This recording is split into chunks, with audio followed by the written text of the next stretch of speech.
Well, hello everyone. Welcome to my channel. I'm going to do this video storybook style while traveling from Tuguegarao back to Manila. The humidity hit me like a wall as I stepped off the jeepney in downtown Tuguegarao. Sweat beaded instantly on my forehead as locals weaved through traffic on scooters. Bill, over here. My heart leaped at Mia's voice. There she stood beneath a mango vendor's awning, her smile still causing that same flutter in my chest as when we first met years ago. After 30 years in American manufacturing, I never imagined finding love 8,000 miles from home. My boss had laughed when I pitched a story called The Great Scooter Escape, documenting my journey from Southern factory supervisor to potential Philippines expatriate. Nobody wants to read about a retiree's cross country romance, he said, before reluctantly approving my travel budget. Mia navigated through the crowd with practiced ease, kissing me on the cheek. You look like you're melting, she teased. Still adjusting, I admitted. 3 weeks in Cayenne Valley and the heat remained my worthy opponent. Got a lot of time, don't wanna let it slide. About to get conceited like such a guy sooner of tonight. Look at all the stars, tell me where you are. 오늘이 지나면 후회를 따윈 없어야 하잖아. Hold up, got a good feeling, can't sleep, my heart is beating faster than usual, thrill in the city lights. Break free, gotta make a run, cause the night is way too young. It's only begun, just let all your problems go. This just feels so right.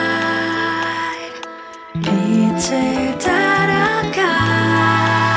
Got a lot of time, don't wanna let it slide.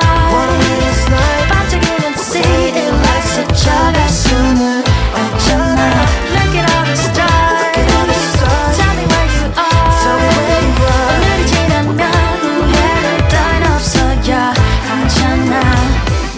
London, Paris, New York, and Tokyo, Seoul City, yeah, I'll take you to the place. Something unexpected had been happening during my stay.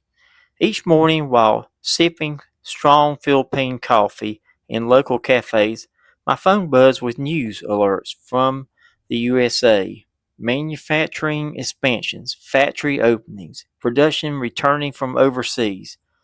These weren't the economic headlines I'd grown accustomed to during my career, having been laid off twice myself when plants closed.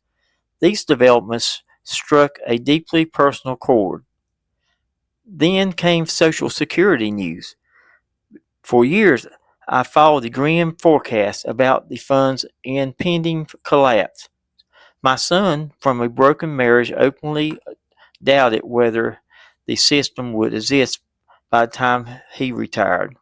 But now, fraud prevention efforts had apparently secured the program's future without the tax increases everyone feared. You're thinking about retirement again, Mia said that afternoon, reading my expression with uncanny perception as we rode her scooter through town. Good news or bad? Good, good, surprisingly, I replied, arms wrapped around her waist. Remember those factory closings I told you about? Things seem to be turning around.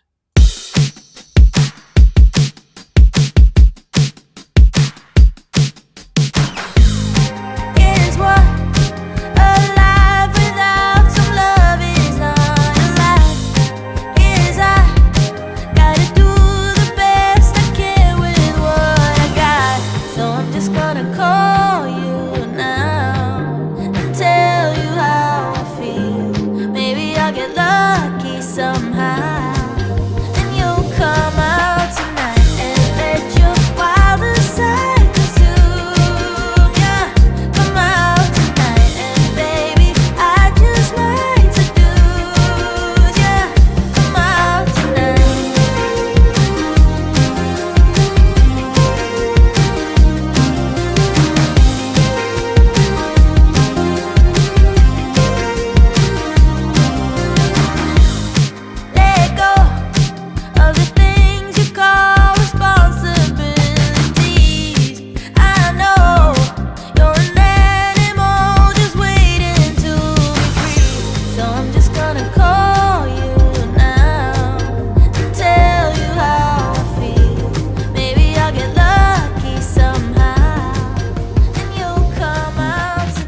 stopped at a hillside overlooking the Cayenne River. The valley spread below us in lush green patterns, interrupted by glistening metal roofs of villages.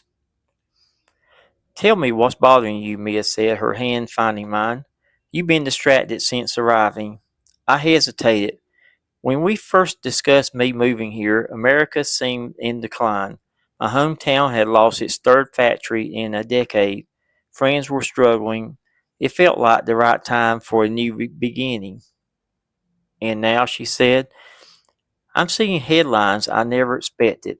The textile plant where my father worked 30 years, the one that closed in 2018, is reopening. Steel production in Pennsylvania is up 15%. The Social Security system everyone said was doomed might actually survive." Mia was quiet, gazing out at the valley. "My father says sometimes we need to step away from something to see it clearly."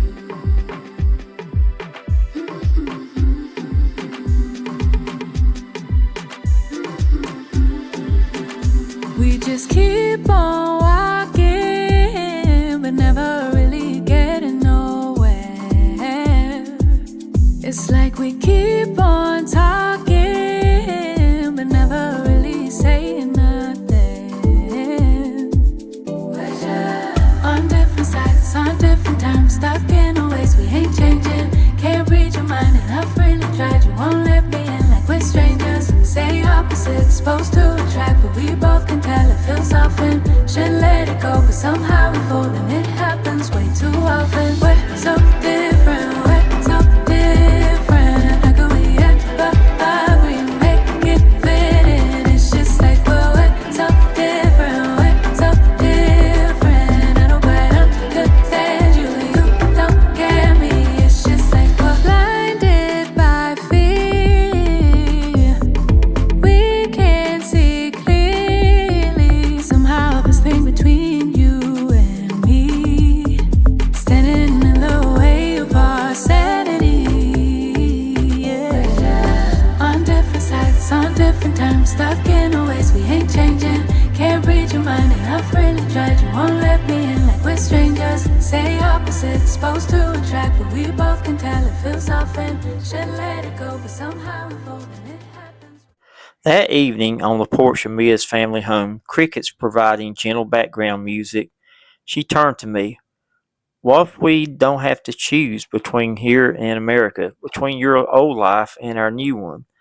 She explained her idea, spending half the year in the Philippines and half in America, using my connections to help her secure teaching opportunities in the U.S., building a life that bridged both worlds. "The university in my hometown always needs language instructors," I mused, "and with Social Security looking more stable, combined with my pension and my savings," she interjected firmly, ever independent.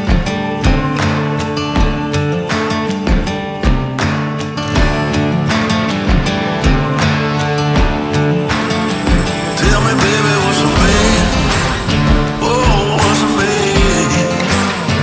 Tell me, baby, what's a man? What's a man got to do?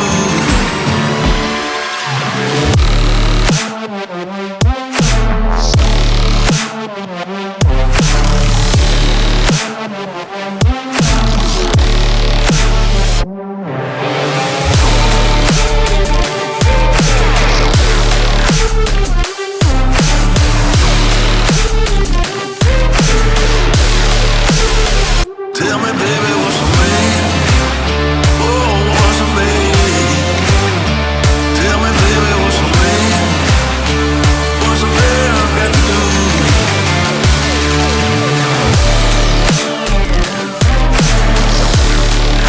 What's he gotta do now?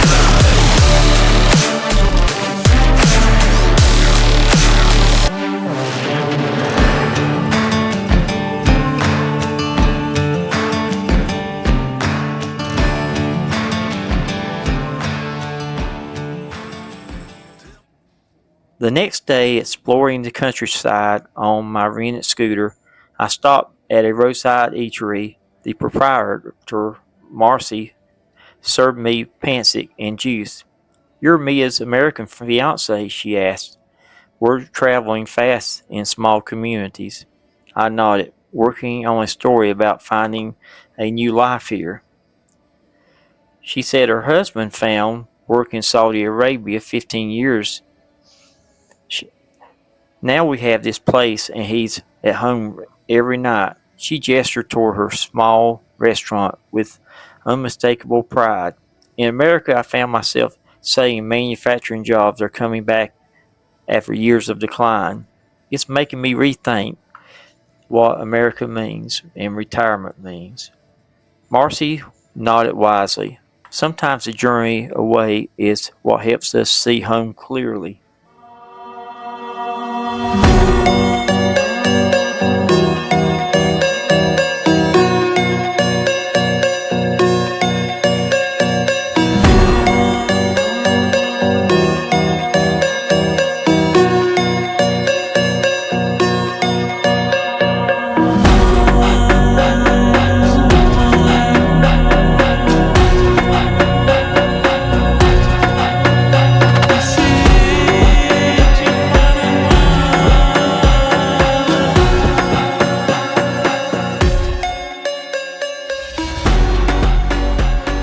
As the sunset painted Tagigaro in amber hues, I realized my story had transformed from a simple escape to a narrative into something more meaningful.